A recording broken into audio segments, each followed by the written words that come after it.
Kita beralih ke informasi indikator perdagangan lainnya pemirsa, di mana nilai tukar rupiah memperbaiki posisi dengan menguat ke level di bawah 16.300-an per dolar Amerika Serikat. Dikutip data Tartia hingga perdagangan Rabu siang tadi, rupiah menguat di 0,13% di level 16.283 per dolar Amerika. Di mana secara intraday rupiah sempat menguat ke 16.250 per dolar Amerika Serikat. Sebelumnya nilai tukar rupiah dibuka menguat di 0,25% di level 16.265 per dolar Amerika. Sementara indeks dolar Amerika di Rabu pagi menguat tipis di 0,09% setelah di perdagangan Selasa ditutup melemah tajam di 0,47% di angka 97,39, menandakan penurunan 3 hari beruntun.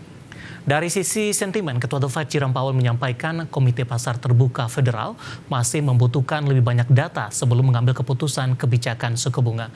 Sementara di sisi lain, Indonesia dan Amerika Serikat telah menyepakati kerangka kerja dalam perjanjian perdagangan timbal balik untuk memperkuat hubungan ekonomi bilateral kedua negara. Langsung saja kita akan update seperti apa pergerakan nilai tukar rupiah terhadap sejumlah mata uang utama berikut ini. Masih mengalami penguatan dan masih bergerak di bawah level 16.300-an pemirsa. Dapat Anda saksikan grafis di layar televisi Anda. Pergerakan nilai tukar rupiah terhadap dolar Amerika Serikat di 16.296 rupiah. Kemudian terhadap euro di 19.056 rupiah, pound sterling di 22.075 rupiah, kemudian terhadap yen Jepang di 111,05 rupiah.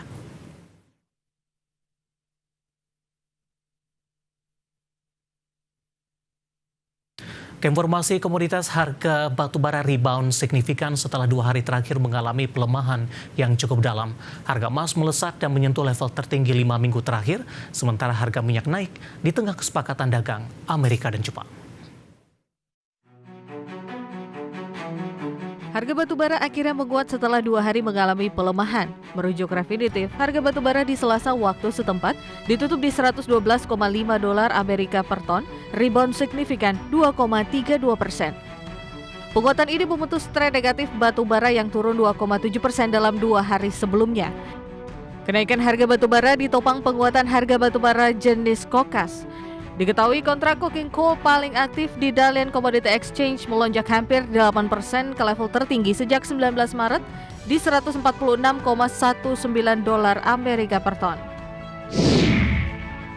Harga emas dunia kembali menguat signifikan, melesat lebih dari 1% dan mencapai rekor tertinggi dalam 5 minggu di tengah kekhawatiran perdagangan dan penurunan imbal hasil obligasi hingga melemahnya indeks dolar Amerika Serikat. Di Selasa, harga emas melejit 1,05% di 3.431,12 dolar Amerika Serikat per troy ounce. Penguatan ini membawa emas kembali ke level 3.400 dolar Amerika pertama kalinya sejak 13 Juni 2025.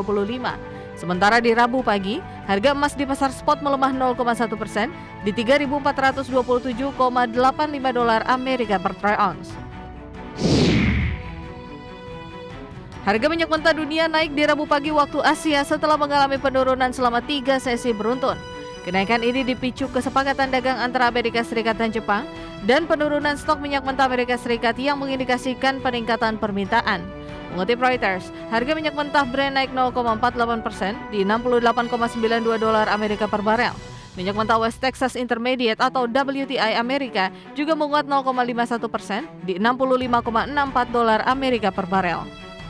Berbagai sumber IDX Channel. Dan berikutnya kita akan update seperti apa pergerakan harga sejumlah komoditas yang berhasil dihimpun oleh tim redaksi kami sampai dengan sore hari ini waktu Indonesia Barat.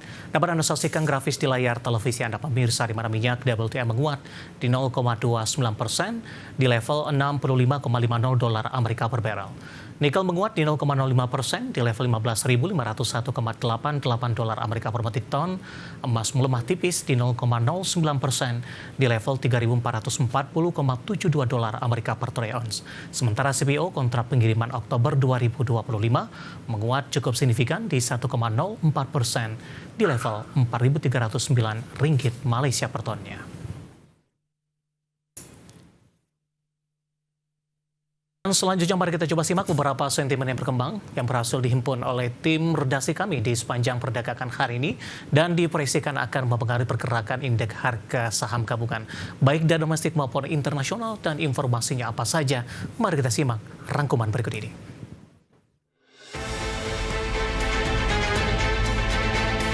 Presiden Amerika Serikat Donald Trump mengatakan telah mencapai kesepakatan dagang dengan Jepang. Jepang akan berinvestasi 550 miliar dolar ke Amerika dan tarif impor dikenai sebesar 15%.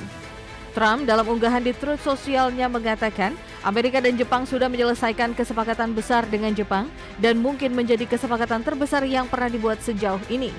Trump mengatakan perjanjian tersebut mengharuskan Jepang untuk membuka diri bagi impor mobil Amerika serta impor pertanian tambahan.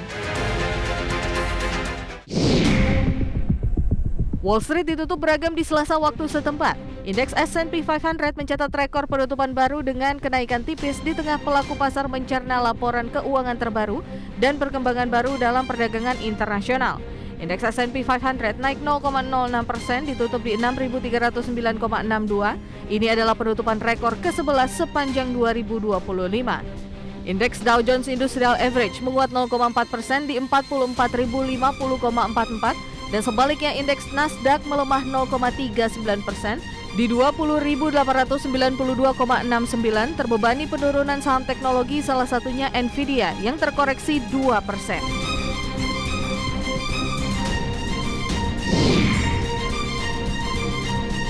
Bank Pembangunan Asia atau ADB kembali merevisi turun proyeksi pertumbuhan ekonomi untuk kawasan Asia dan Pasifik untuk tahun 2025 maupun 2026. Penurunan ini mencerminkan dampak dari tingginya tarif Amerika Serikat, melemahnya ekspor, serta permintaan domestik yang lesu.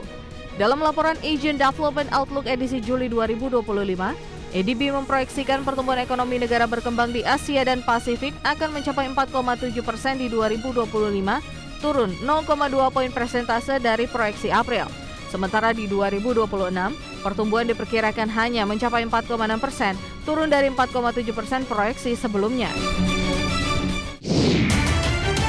Dari dalam negeri, hasil survei perbankan Bank Indonesia menunjukkan penyaluran kredit baru di triwulan 2 2025 mengalami peningkatan dibandingkan triwulan sebelumnya meskipun masih lebih rendah dibandingkan periode yang sama tahun 2024. Hal ini tercermin dari nilai saldo bersih tertimbang atau SBT permintaan kredit baru di triwulan 2 2025 yang mencapai 85,22%, lebih tinggi dibandingkan 55,07% di triwulan 1 2025 dan sedikit di bawah SBT triwulan 2 2024 yang tercatat di 89,11%.